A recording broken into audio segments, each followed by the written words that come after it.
Football ലോകം ഏറെ കാത്തിരുന്ന ക്രിസ്റ്റ്യാനോ റൊണാൾഡോ ലയണൽ മെസ്സി പോരാട്ടത്തിന് ഒരിക്കൽ കൂടി ലോകകപ്പ് വേദിയാകുന്നു. 2026 ഫിഫ ലോകകപ്പിനുള്ള പോർച്ചുഗൽ ടീമിൽ സൗദി അറേബ്യൻ ക്ലബ് അൽ നസറിന്റെ ക്രിസ്റ്റ്യാനോ റൊണാൾഡോയെ ഉൾപ്പെടുത്തി. ഇതോടെ 41-കാരനായ റൊണാൾഡോ തന്റെ 6ാമത്തെ ലോകകപ്പ് ടൂർണമെന്റിനാകും ബൂട്ട് കെട്ടുക. സിദാദെ ദോ ഫുട്ബോളിൽ നടന്ന വാർത്താ സമ്മേളനത്തിലാണ് മാർട്ടിനസ് ടീമിനെ പ്രഖ്യാപിച്ചത്.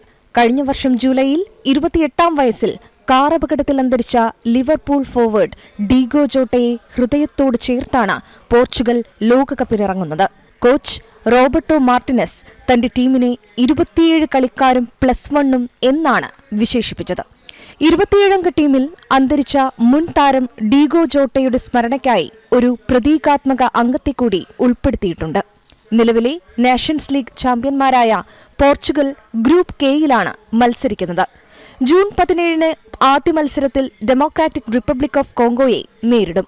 ടൂർണമെന്റിന് മുന്നോടിയായി ജൂൺ 6-ന് ചിലിക്കെതിരെയും ജൂൺ 10-ന് നൈജീരിയക്കെതിരെയും പോർച്ചുഗൽ സൗഹൃദ മത്സരങ്ങൾ കളിക്കും. അന്താരാഷ്ട്ര ഫുട്ബോളിൽ ഏറ്റവും കൂടുതൽ ഗോൾ നേടിയ താരമെന്ന റെക്കോർഡ് റൊണാൾഡോയുടെ പേരിലാണെങ്കിലും പോർച്ചുഗലിനോ റൊണാൾഡോയ്ക്കോ ഇതുവരെ ലോകകപ്പ് കിരീടം നേടാനായിട്ടില്ല. ജൂൺ 15 മുതൽ ജൂലൈ 19 വരെ അമേരിക്ക, മെക്സിക്കോ, കാനഡ എന്നീ രാജ്യങ്ങളിലായാണ് ലോകകപ്പ് നടക്കുന്നത്. സ്പോർട്സ് ഡെസ്ക്, ജനം.